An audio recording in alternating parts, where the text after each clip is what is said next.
네, 오늘 은혜 받을 하나님의 말씀은 요한일서 2장 12절에서 14절입니다. 요한일서 2장 12절 말씀 봉독해 올립니다. 자녀들아, 내가 너희에게 쓰는 것은 너희 죄가 그의 이름으로 말미암아 사함을 얻으며, 아비들아, 내가 너희에게 쓰는 것은 너희가 태초부터 계신을 알며, 청년들아, 내가 너희에게 쓰는 것은 너희가 악한 자를 이기었음이니라.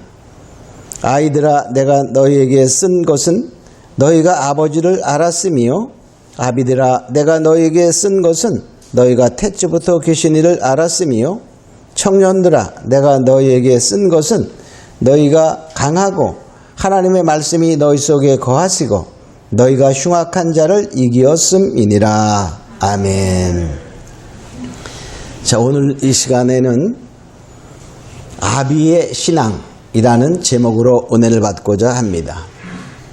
여기에 보면은 그 영적인 그 상태를 자녀들, 아이들, 청년들, 아비들 이렇게 표현하는 것을 보게 됩니다. 우리가 육신적으로도 갓난아이가 태어나면 이제 그 성인이 될 때까지의 여러 가지 과정을 거치지요. 그 아이가 이제 유년기, 소년기, 청년기, 장년기, 노년기 이러면서 이제 일생을 마치게 됩니다. 영적인 태어남도 여기 보니까 자녀들아 이런 표현이 있고, 아이들아 어떻게 보면 같은 것 같은데 좀 다릅니다. 자, 어떻게 다른가는 조금 이따 살펴보기로 합니다. 이렇게 성장하면서 우리가 가는 것이 비슷하지요. 그러나 차이가 있어요. 육체는 뭡니까? 노년기를 거쳐서 나중에 늙으면 생명이 끝나요. 그러나 영적인 것은 그 생명이 영원합니다. 이렇게 말해서 영원함. 그 차이가 있는 것입니다. 자, 그러면 먼저 우리가 영적인 그 태어남을 여기서는 자녀들이다 이렇게 표현하고 있습니다.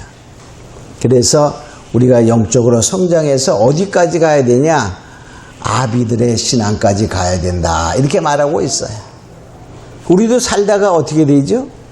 잘하지 못하고 어떠한 변을 당한다면 안타깝고, 우리가 아비가 될 때까지 이제 우리가 잘 성장하고 건강하며 살다가 세상을 마치는 것이 복 중에 하나다 이렇게 볼 수 있어요. 그럼 영적인 우리가 첫 번째 자녀들, 여기 12절에 보니까 자녀들아 이렇게 말하고 있어요. 그 자녀들은 어떤 자녀냐 이렇게 말합니다. 이 자녀라는 말은 표현해서 그 헬라어로 표현된 의미를 보면 이제 막 갓 태어난 신생아를 말하는 거예요. 갓 태어난 아기. 그런 의미가 있어요. 자, 그래서 갓 태어난 아기의 특징은 뭡니까? 새 생명이 거기에 부어졌다 그런 말이죠. 그래서 예수 그리스도 안에서 새 생명으로 태어나서 바로 이제 영적인 생명을 얻었다 그런 뜻이에요. 그것을 여기는 뭐냐? 죄 사함을 받았다 이렇게 표현하고 있어요. 그래야지 어떻게 되죠? 이제 우리도 육체도 태어나야 뭐에 올라가죠? 호족에 올라요. 그 이름이 바로 호족에 쓰여진 것과 같이 영적인 죄 사함을 받는 것, 다른 말로 말하면 거듭남, 새 생명이 부어져야 그때 이제 하늘의 생명책에 내 이름이 기록되게 되죠. 자, 그러면 그 기록된 생명책의 이름이 어떻게 될까요? 우리도 세상에서 살다가 생명이 끝나면 어떻게 돼요? 그래도 이름이 그냥 남아있나요? 이름이 거기에서 지워집니다. 자, 그래서 거기에 사망이다 이렇게 표현이 돼요.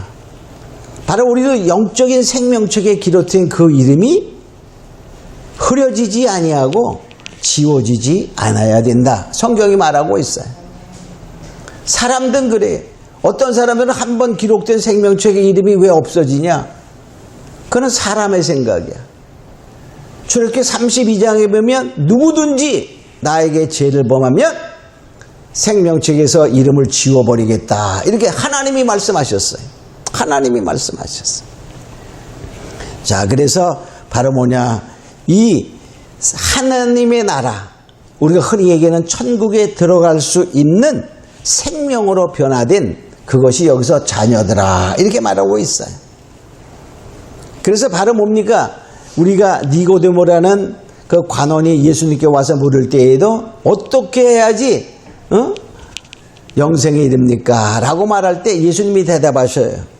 요한복음 3장 5절에 보면 사람이 물과 성령으로 나지 아니하면 하나님 나라에 들어갈 수 없느니라. 거듭나야 들어간다. 이렇게 말하게. 이것은 우리의 힘과 능으로 되지 않지요? 그래서 어린이들 부르는 노래도 보면 돈으로도 못 가요. 바로 힘으로도 못 가요. 이렇게 말해. 돈으로 못 갑니다. 세상에 어떤 권세와 명예와 부를 가지고 갈 수 없어요. 오직 뭐죠? 예수를 믿음으로 가는 나라, 하나님 나라 이렇게 말하고 있죠.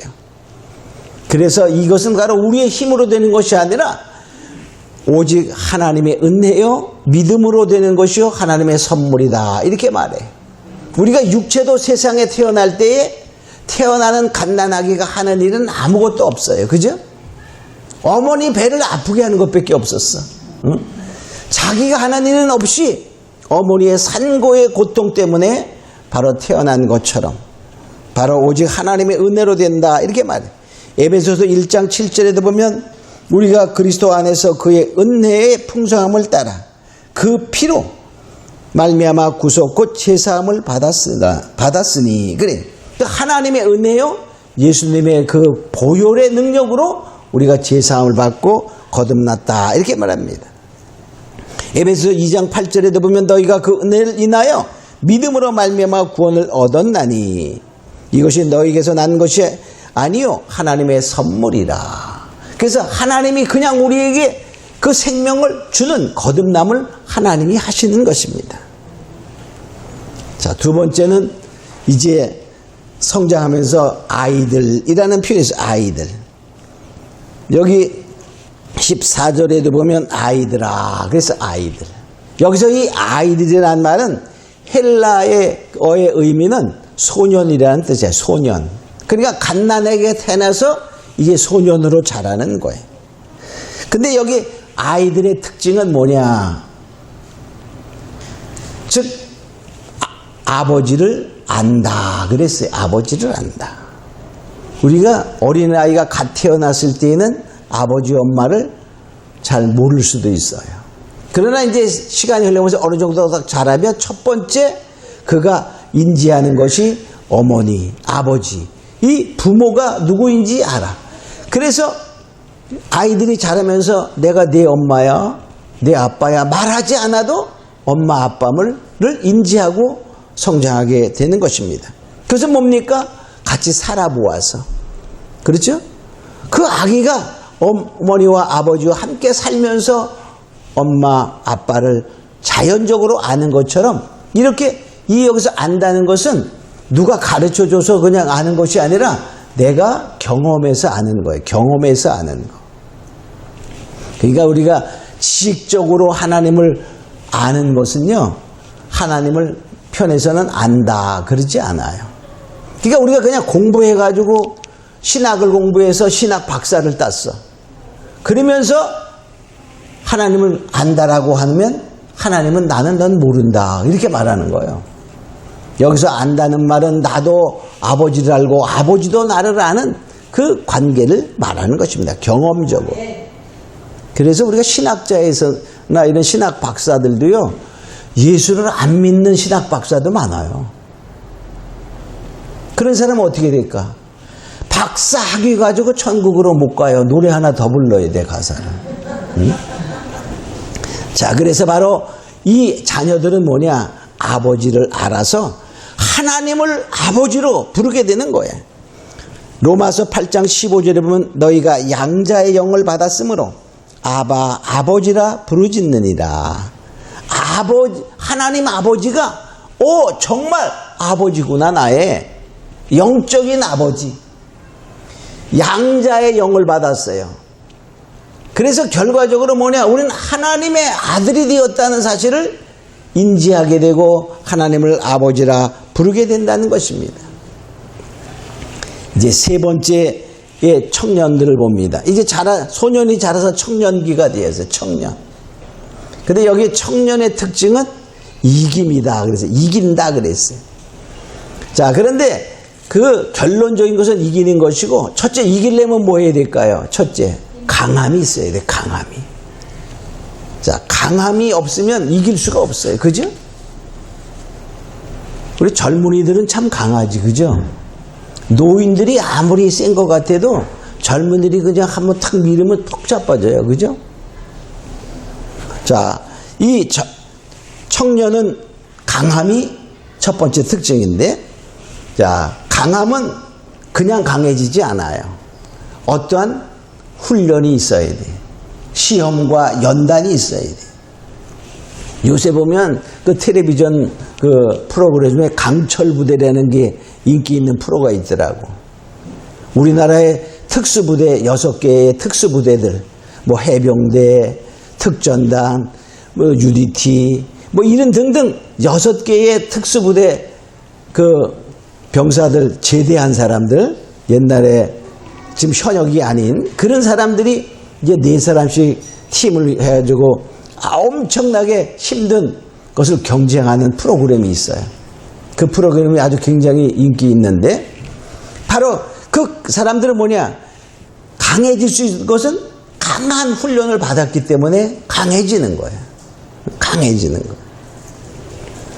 자, 그래서 결과적으로 뭐냐? 하나님도 말씀하시기를 성도들에게 말해. 너에게 훈련이 있냐? 연단이 있냐? 시험이 있냐? 그럼 기뻐하라. 그래. 우린 그래. 무슨 시험이 오는데 기뻐합니까? 성질나지. 이렇게 말할 수 있지만은 왜? 훈련 받을 수 있는 기회가 주어졌기 때문에. 강한 용사가 될 수 있는 기회가 주었기 때문에 기뻐하라. 그런 말이에요. 야고보서 1장 2절에 보면 내 형제들아 너희가 여러 가지 시험을 만나거든 온전히 기쁘게 여기라. 이렇게 말해요. 우리 시험을 만납니까? 때는 어려움이 있습니까? 기뻐해야 돼. 근데 기뻐하기 싫지. 그죠? 아니 옛날에는 그냥 기도만 하면 응답됐는데 요새는 기도해도 응답이 안 돼. 그거는 한편으로 보면요, 하나님과 멀어진 사람들도 있지만은 나 열심히 하는데 왜 그럴까? 그럴 때는 하나님이 훈련의 과정을 가는 거야. 한 단계 업그레이드 하려고 하나님이 훈련하는 거야. 우리가 갓난아기 있잖아요. 갓난아기. 자, 젖 먹는 갓난아기가 응아 하고 울면 어떨까요? 그 소리를 듣자마자 부모는 그 아이에게 달려갑니다. 근데 조금 컸어. 큰 아이가 엄마 그래도 어떻게, 만일에 한 3살 4살 된 아이가 엄마 그러면 어떻게, 금방 달려가. 근데 이제 소년이 되었어. 그러면 그때는 어떨까요? 엄마 그러면 가지 않고 뭐죠? 왜 그래? 이렇게 하는 거야. 그죠? 그리고 이유를 물어봐. 그 시간이 걸려. 더 커봐요. 그죠? 이제는 바로 그런 거와 똑같아. 바로 그전 내에 하나님이 신앙을 성장시키고 있다는 것과 내 신앙이 성장되었다는 사실을 인지하라는 거예요. 그러니까 뭡니까? 기뻐하라. 그런 말이에요. 응? 우리는 어떨 때 그렇게 있죠. 야, 커서 고생되니까 크지 말고 그냥 어린아이로 있었으면 부모가 다 해줄 텐데 얼마나 좋을까. 그게 좋을까요? 나쁠까요? 그 바보 같은 소리지. 그죠? 어머니는 아버지는 다 늙어. 근데 자기 어린아이처럼 있으면 어떨까? 그런 사람들은 성인아이라 그래. 성인아이. 몸은 성인이 다 되었는데 정신적으로 어린아이의 상태에 있는, 그게 좋을까 나쁠까? 사람 구실 못하는 거야. 우리가 때가 되면 자라나야 되고, 때가 되면 성장해야 되고, 때가 되면 강하여져야 되는 것입니다. 자, 그래서 사도 바울은 로마서 5장 3절로 4절에 보면 이렇게 말해요. 우리가 환난 중에도 즐거워하나니 이는 환난은 인내를, 인내는 연단을, 연단은 소망을 이루는 줄 아느니라. 자, 우리가 결과적으로 이 연단과 시험과 이런 것을 통해서 나의 소망, 여러분의 소망이 무엇입니까? 그 꿈을 이루어 간다는 거야. 우리가 다 훈련을 통해서 강한 자가 되고 꿈을 이룬 자 되기를 예수님으로 축원합니다. 그래서 이스라엘 백성들도 출애굽하고 광야에서 하나님이 훈련시켰대요. 그 훈련이 뭐냐? 독수리 훈련시켰다네. 독수리 훈련. 자, 출애굽기 19장 4절 이렇게 말해. 내가 애굽 사람에게 어떻게 행하였음과 내가 어떻게 독수리 날개로 너희를 업어 내게로 인도하였음을 너희가 보았느니라. 이스라엘 백성들이 출애굽하고 광야에 나와서 하나님의 인도함을 받은 것을 독수리 날개로 업어 날랐다. 그래. 독수리가요, 새끼를 업어 날릴 때 이제 업어 나르냐면요, 독수리가 저 절벽에다가 이제 그 둥지를 갑니다. 근데 그 독수리가 둥지를 틀을 때에는 밑에다가 가시를 깔아요. 그리고 이제 거기에다가 이렇게 부드러운 거를 해가지고서 새끼를, 알을 낳고 새끼를 깠어. 그럼 새끼가 점점 자라. 근데 새끼는 어떨까요? 이제 자꾸 어미가 날라다 주는 먹이만 먹으려고 그러다가 이제 좀 자라야. 자라는데 나중엔 날아가야 되잖아요. 근데 날아가려니까 이렇게 절벽에 나를 수 있는 배짱이 안 생기는 거야. 그때 날 때쯤이 되면은 이제 독수리가 그 둥지에서 자꾸 그 부드러운 거를 제거해, 뒤에부터. 그러면 그 새끼는 어떨까요? 찔르니까 앞으로 나가. 더 찌글찌글 앞으로 나가다 어떻게 될까? 절벽에서 슉 떨어집니다. 그러면 그 독수리가 뭐라고 할까? 팍 소리 지르면서 독수리 새끼 살려 그러면서 날개를 그냥 파닥파닥거립니다. 근데 아직까지 날개에 힘이 없어서 쫙 추락하는 거야. 죽을 때가, 떨어지면 죽어요. 그때 막 날개 치면서 떨어지기 전에 독수리 어미가 슉 날아가서 그 새끼를 탁 없습니다. 그리고 싹 올라와 둥지에 다시 놓고. 야, 그때 어떨까요? 살았다. 아마 이럴 거야.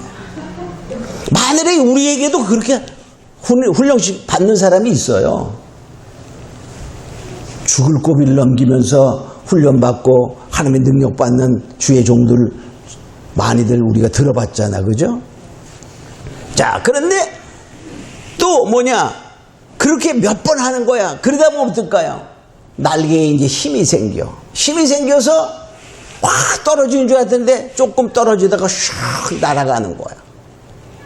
이제 스스로 하늘을 날며 자유롭게 움직이는 그러한 독수리의 그 훈련이 바로 하나님께서 이스라엘 백성들을 그렇게 훈련했다라고 표현하고 있어요.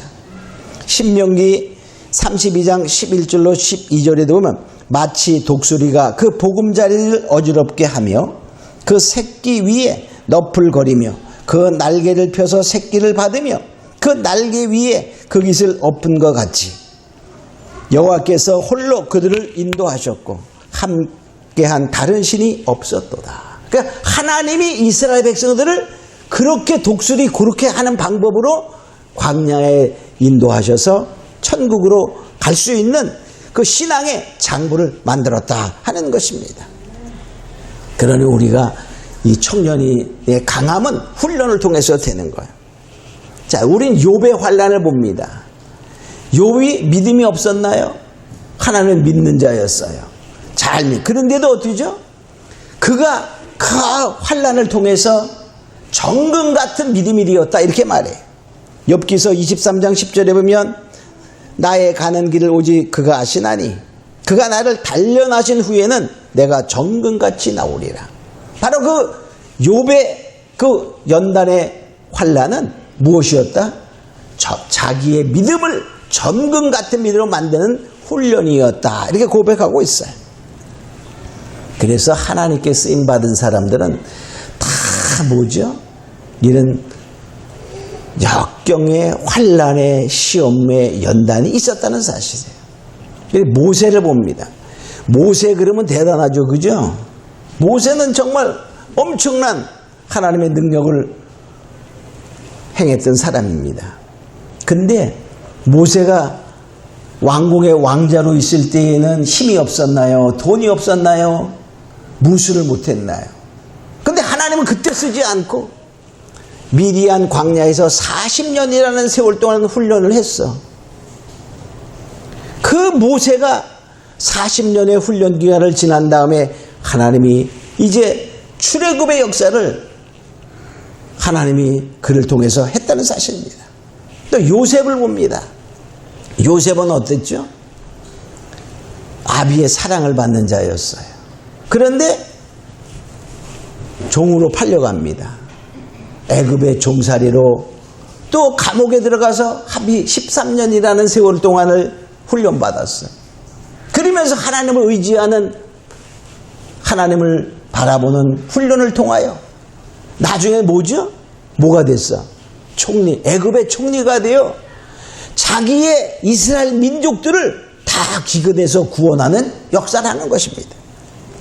우리가 신약시대에도 사도들과 또 제자들, 특히 사도 바울을 보면 사도 바울이 하나님의 은혜를 받고 첫 번에 3년이라는 세월을 아라비아 광야에 갔어.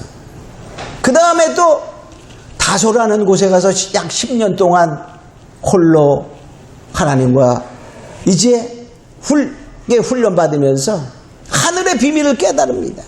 그리고 하나님이 그를 신학의 가장 위대한 전도자로 쓴 것을 보게 됩니다. 마찬가지로 우리 강한 자는 훈련이 있는 거예요.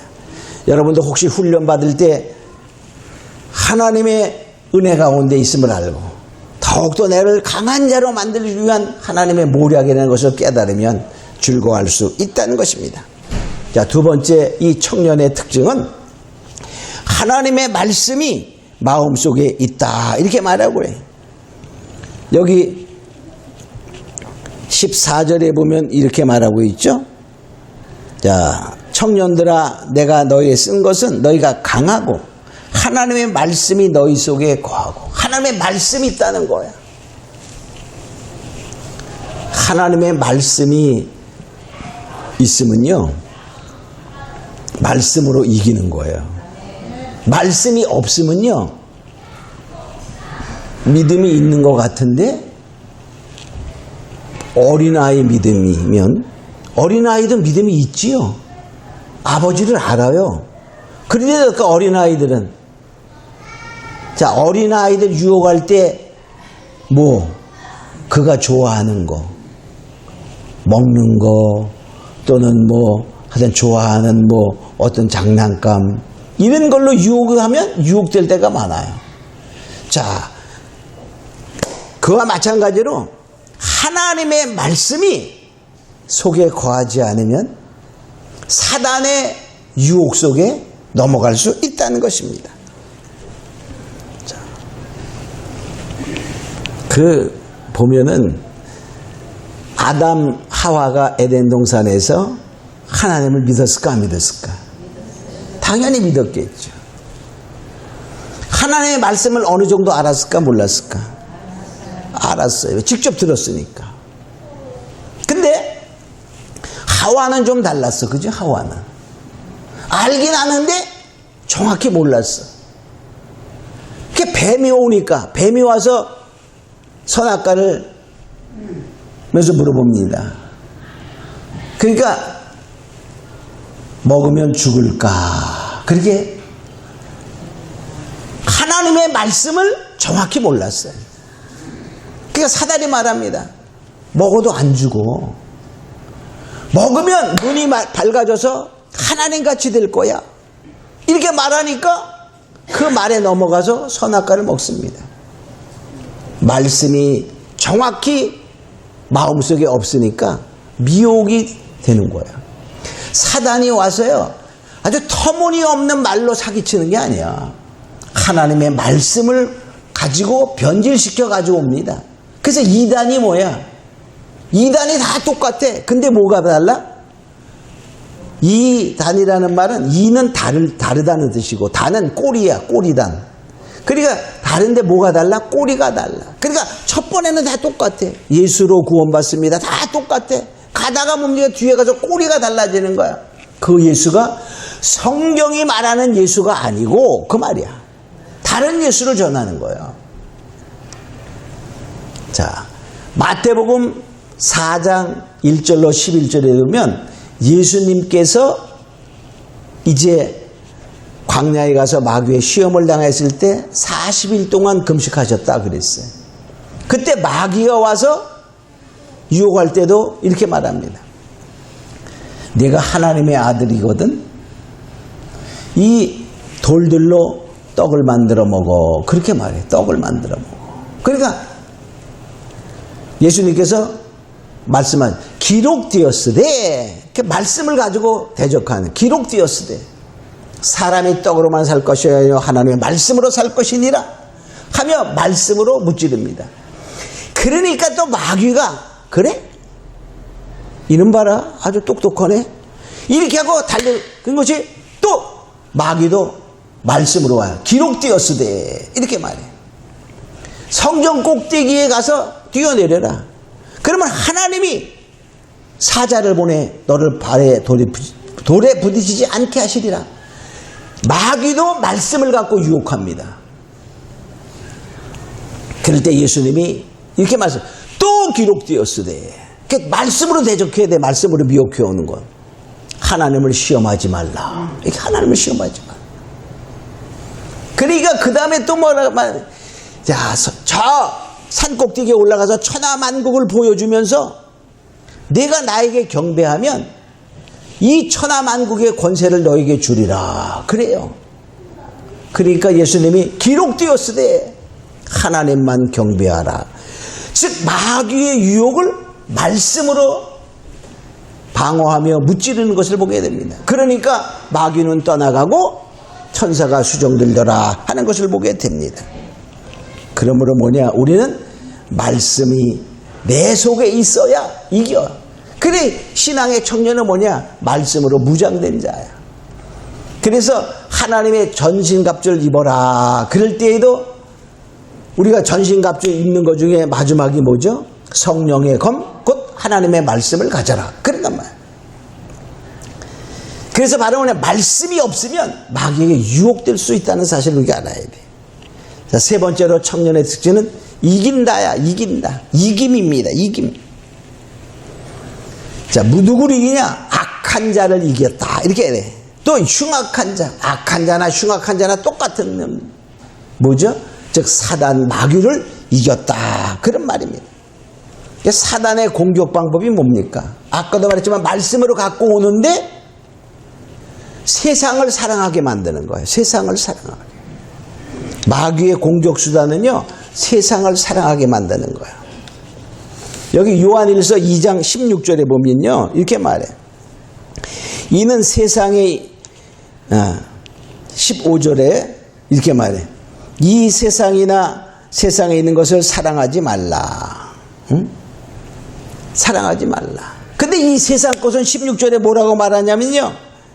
자, 이렇게 말해요. 이 세상에 있는 모든 것은 것이 육신의 정욕과 안목의 정욕과 이생의 자랑이니. 그랬어.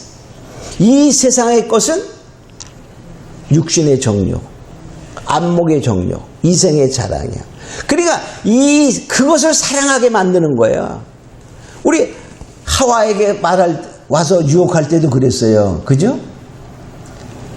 그 마귀의 소리를, 뱀의 소리를 듣고 보니까 선악과가 달리 보암직하고 먹음직하고 지혜롭게 할 만큼 탐스럽기도 하고 이렇게 말해. 그러니까 먹음직하다 그 말은 뭐야?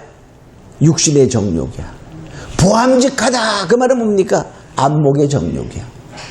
그죠? 또 지혜롭게 할 만큼 탐스러워. 야, 저거 가지면 정말 뭐가 돼? 자랑거리가 될 것 같아. 그런 세상적인 것 세 가지. 육신의 정욕, 이생의 자랑으로 유혹해온 것을 보게 됩니다. 예수님도 마찬가지야. 돌로 떡 만들어 먹어. 그 말은 뭐야? 육신의 정욕을 채우는 거야. 또 뭡니까? 자, 성전곳에서 내려 뒤엎어 발이 도대프지 않을 거야. 자, 여러분 만일에 제가 63빌딩이나 롯데타워에서 뛰어내렸어. 근데 삿불이 탁 내려앉았어. 만약 그때 가정해봐요. 제가 어떻게 될까? 사람들이 보러 구경하러 구름대처럼 몰릴 거고 전 세계의 TV 방송이 중계할 거야. 그죠? 그런 안목의 정욕이 있는, 그걸로 유혹하는 거야. 또 뭡니까? 천하만국의 권세를 너에게 주리라, 영광을. 그 말은 뭐냐? 이생의 자랑이야. 오늘날에 수많은 유명한 사람들이 이 육신의 정욕과 안목의 정욕과 이생의 자랑 때문에 넘어지며 정말 하나님의 은혜를 쏟아버리는 마귀의 유혹에 넘어가는 경우가 많다는 것입니다. 그래서 바로 뭐냐? 우리가 이 청년이 되어 강한 하나님의 말씀과 믿음으로 승리하는 거야. 요한 1서 5장 4절에 보면 하나님께로 난 자마다 세상을 이기느니라. 세상을 이김은 이것이니 우리의 믿음이니라. 그러니까 하나님의 말씀으로 꽉 차있는 그 믿음의, 청년의 믿음으로 이긴다는 것입니다. 우리가 그럴 때 내 힘이 아니라 그 믿음과 말씀은 하나님의 힘의 공급입니다. 그러므로 하나님이 이기게 하시는 거예요. 로마서 8장 37절에 보면 이 모든 일에 우리를 사랑하신 이로 말미암아 우리가 넉넉히 이기느니라. 우리를 사랑하신 이가 누구죠? 예수 그리스도, 하나님이십니다. 그래서 이기는 거예요. 그래서 결과적으로 우리가 이기기 위해서는 사단의 공격은 세상을 사랑하게 만든다 그랬잖아요. 그러니까 어떻게 돼? 세상을 사랑하지 않아야 됩니다.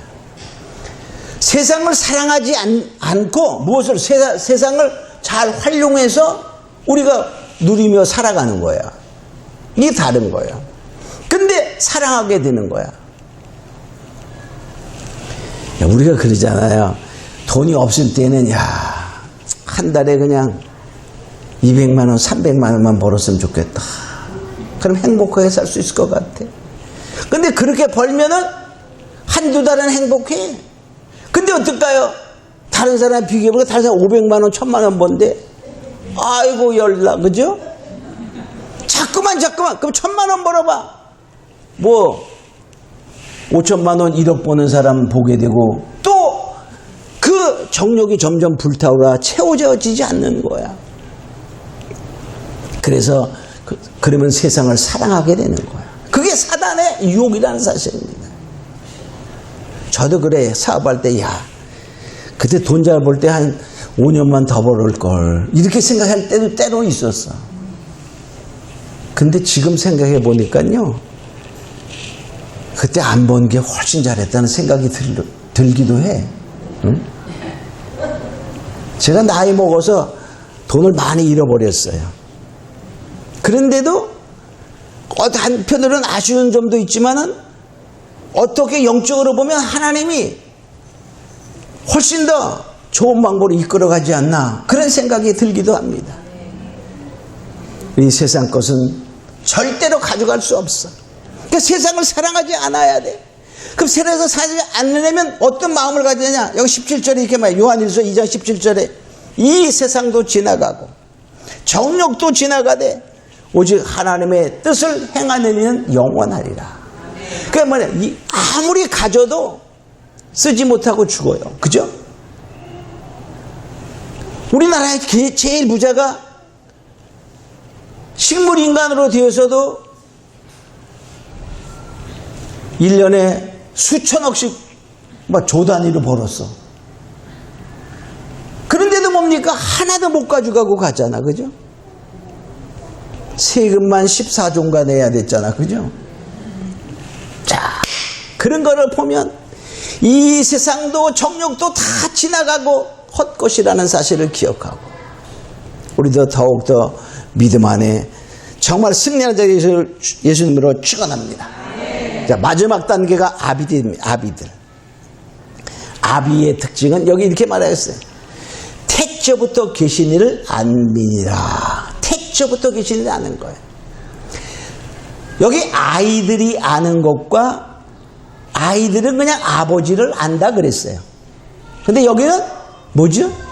태초부터 계시니, 태초부터 계신 아버지를 아는 것입니다. 그 차원이 달라. 태초부터 계신 하나님은 스스로 계신 하나님이요, 창조자요, 역사의 주관자요, 내 인생의 주관자라는 사실을 안다는 거야. 여기서 이 안다는 것은 아이들이 아는 거와는 차원이, 아이들이 아는 것은 그냥 우리 아버지, 근데 그 중심은 내 중심이야. 아버지는 나에게 이렇게 해줘야 돼. 내가 그냥 졸라 아버지는 먹지마, 나만 먹을 거야. 그래도 아버지는 들어줘야 돼. 뭐 이런 자기 중심의 아버지를 아는 거지만, 태초부터 계신 아버지를 안다는 것은 아버지와 깊고 깊은 관계 속에서 아버지의 마음을 아는 거예요. 그리스도의 장성한 분량에 이르기까지 자란 것입니다.